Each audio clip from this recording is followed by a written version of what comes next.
welcome back to the Citytilidie channel. Hope you're all staying safe and well. A celebratory vlog this time. I've literally got back about 4.5 hours. It's been a total chaos, but that might be a little vlog in itself from Istanbul. So this is all about the game. This is the player ratings. This is a sum up of the action. As I say, there may be another vlog as time progresses. I'll probably get less inclined to do it, but what we call a bit of a mess from UEFA on the day, and of course how it affected me, which I wasn't as bad as some people, but hey, it could have been worse, but it certainly could have been a lot better. But we'll talk about that another time if you're interested, guys. Let me know if you want to know my adventures on my Istanbul weekend, as we saw City 1, International 0. Yes, and we've done it. We completed the treble and we've won our first Champions League trophy. It's off our back, thank God for that. We'll get loads of crap we normally do, but hey, I'm just so happy. I was very emotional before the game.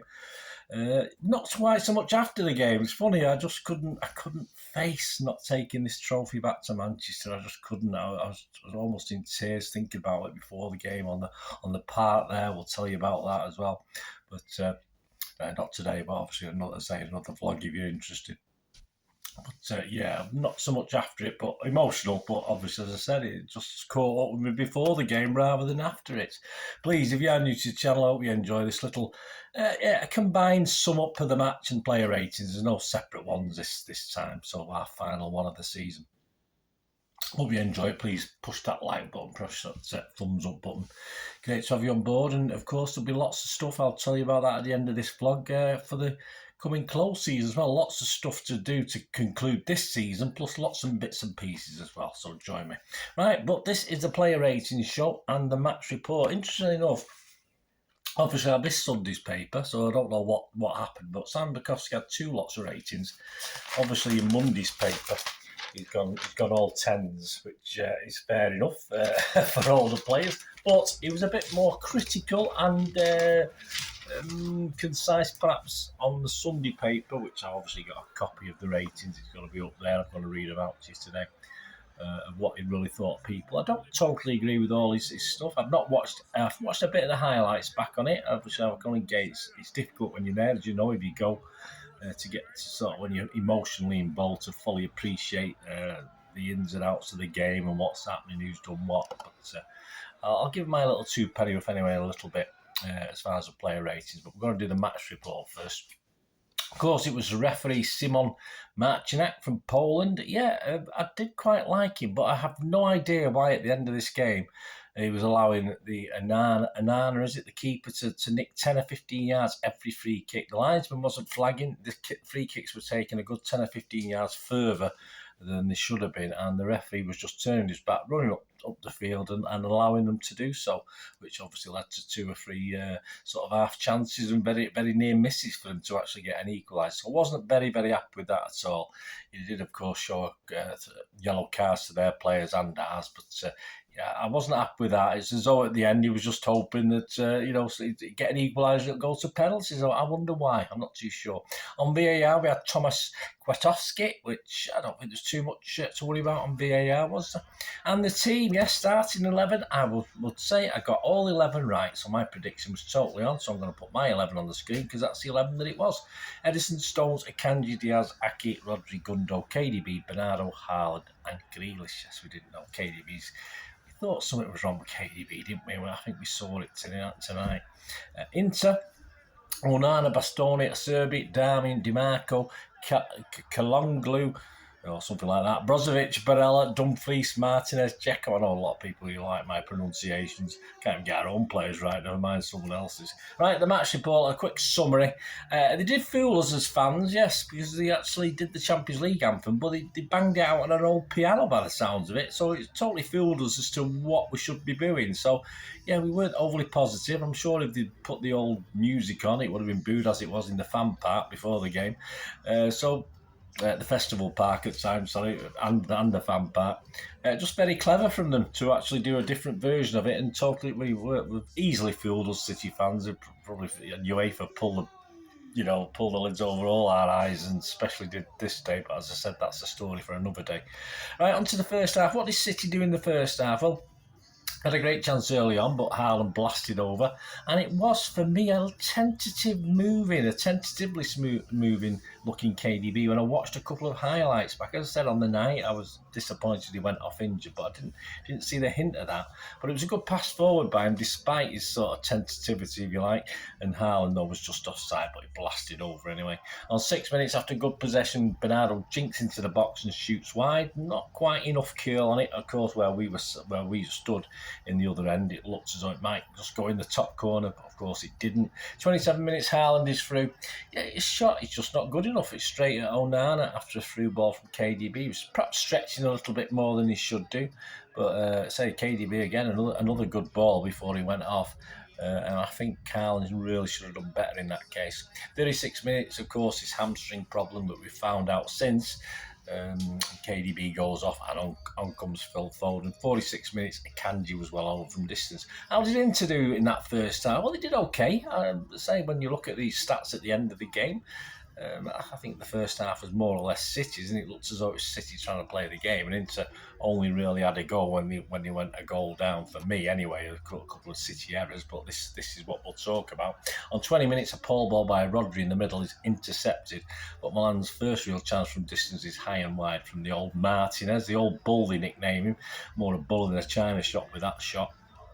26 minutes, yeah, Pep pleased with his players to relax as we sort of gift the ball away twice. Shocking. And then Edders plays one through. I'm not sure it was John Stones trying to pick it up, but he misses it. And of course, Edders is stuck in no man's land, but fortunately, the Inter player can't hit the target with his long range effort. In fact, it was pretty pathetic, but yeah. And just Pep shouts, calm down to his player, relax, that's it. He shouts, relax to his players, quite right. But that was more or less it. As I said, Inter were fantastic in the first half. They were certainly better in the second half. And into the second half for City, not a great header from Diaz on 60 minutes. He was always leaning backwards from a City free kick floated over, so it never looked as though it was going to worry the keeper. 68 minutes, of course, we have the goal. What a fantastic goal as Rodri hits the spot. Not exactly a Rodri's rocket, a Rodri's place, wasn't it? Superb beating. I think there was at least 3 Inter defenders in that area of the goal. I think there was probably 7, 8, 9 in the 18-yard box overall, as City worked in and around the box. And it came after some good work, especially by Gundogan. It actually looked to us where we were that he may have handballed it, but obviously I was a bit worried when we did score the goal that it would be pulled back by VAR, but it wasn't, so all's well that ends well. But some good work by Gundo, who was determined to get that ball back. Foden, Grealish was involved. Akanji, a great ball as well.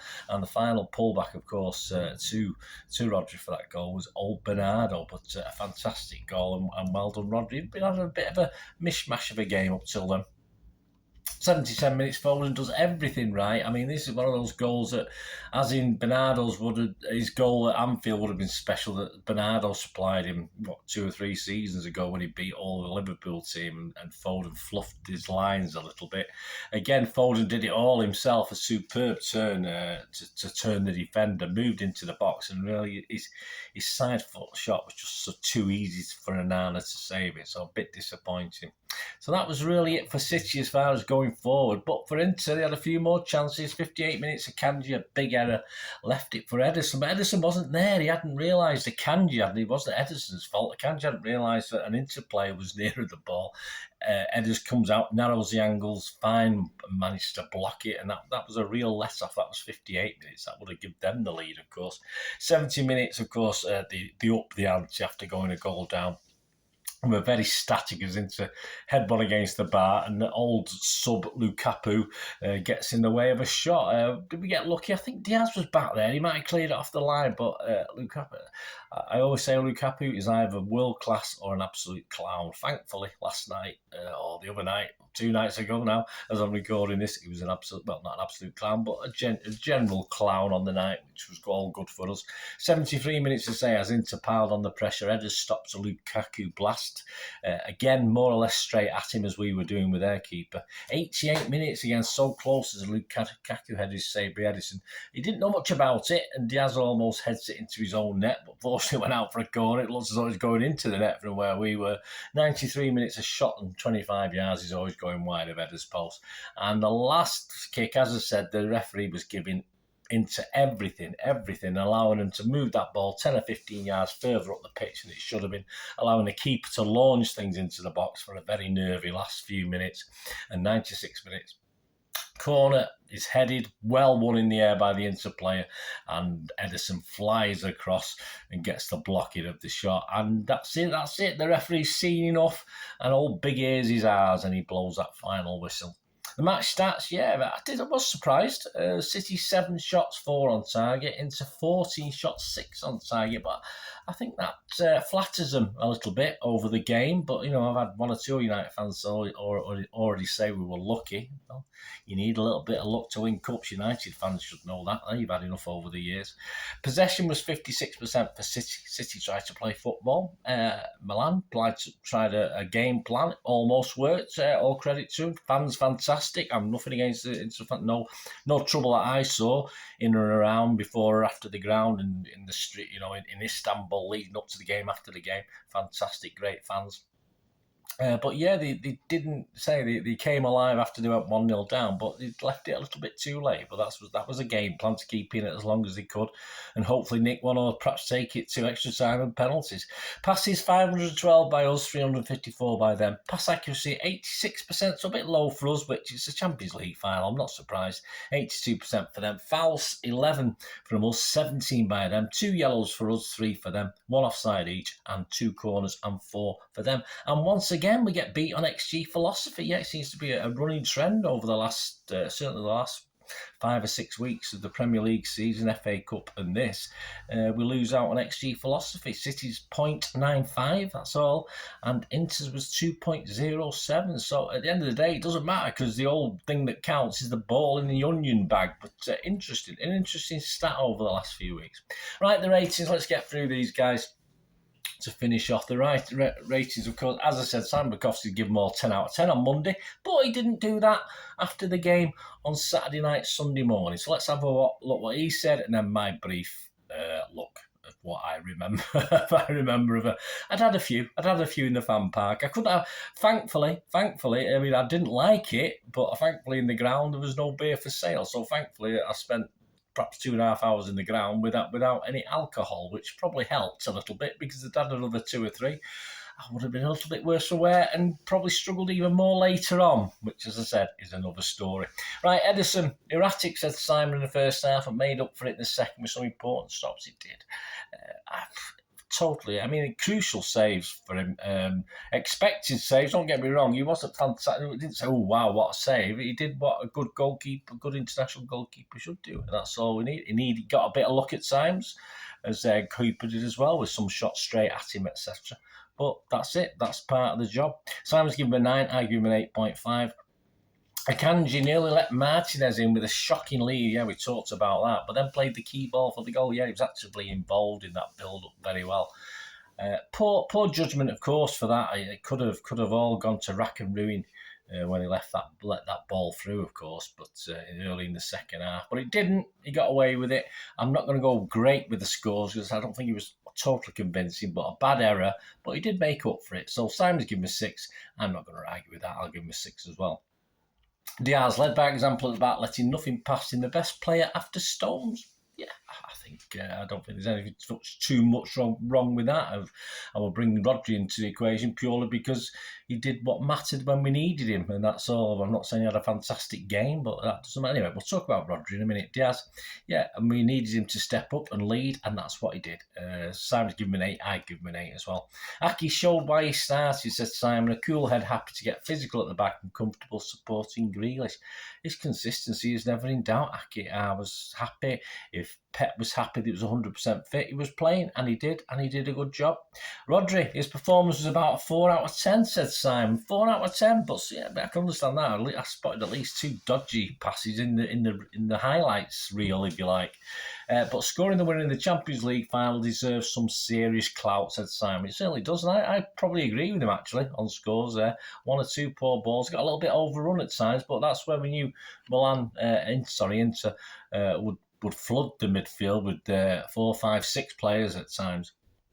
So it's always going to be tough with Rodri and and his other cohorts. But but he got through the game. He did okay, and what a fantastic goal. So 7 seems a bit mean by Simon, but I'd have to agree with it because, as Simon said, I don't think he was fantastic, but he's got to be, to score that goal, fantastic, brilliant. So 7 from me, 7 from Simon.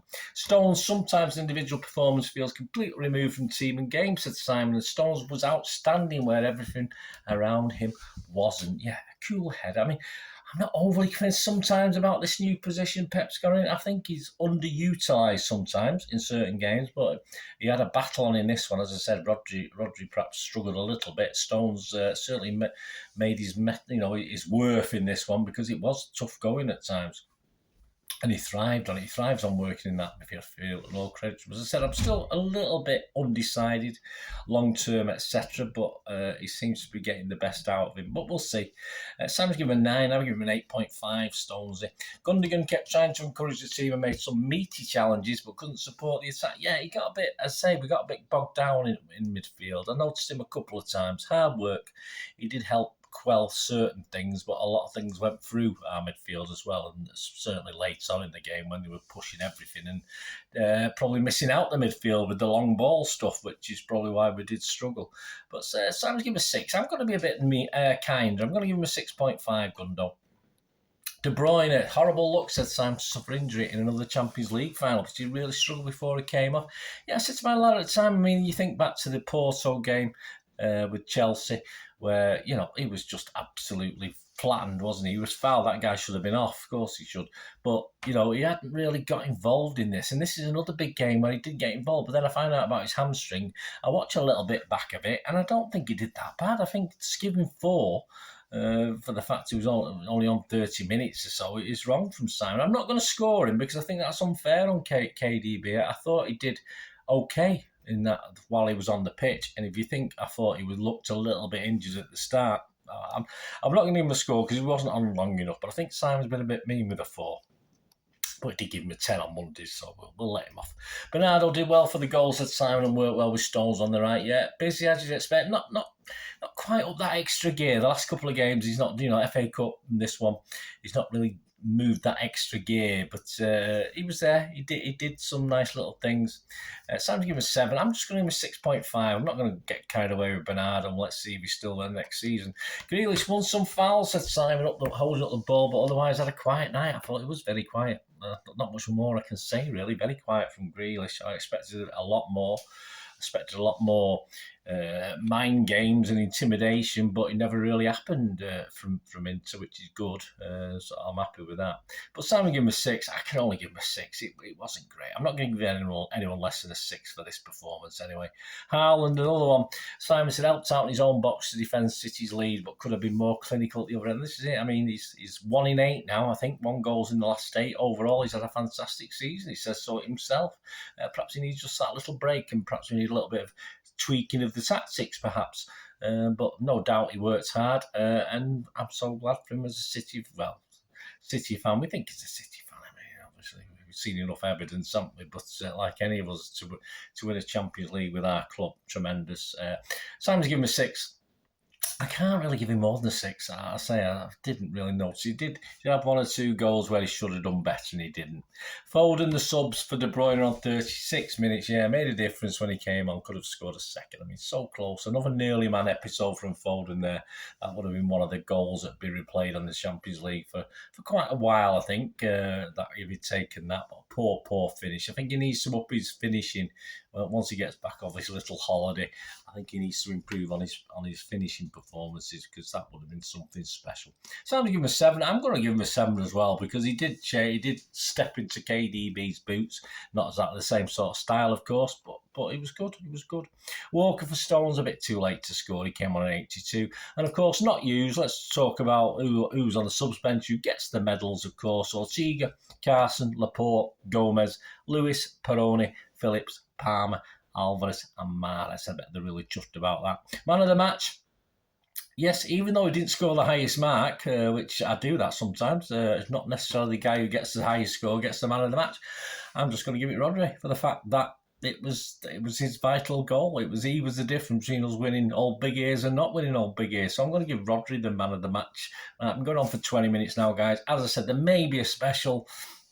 I might leave it for a couple of days just to think about things. But a little special on my little, the good and the bad, mainly bad of what happened, and I would blame UEFA. I would blame the Turkish police, the Turkish authorities who organised the stewarding, obviously part of UEFA's responsibility.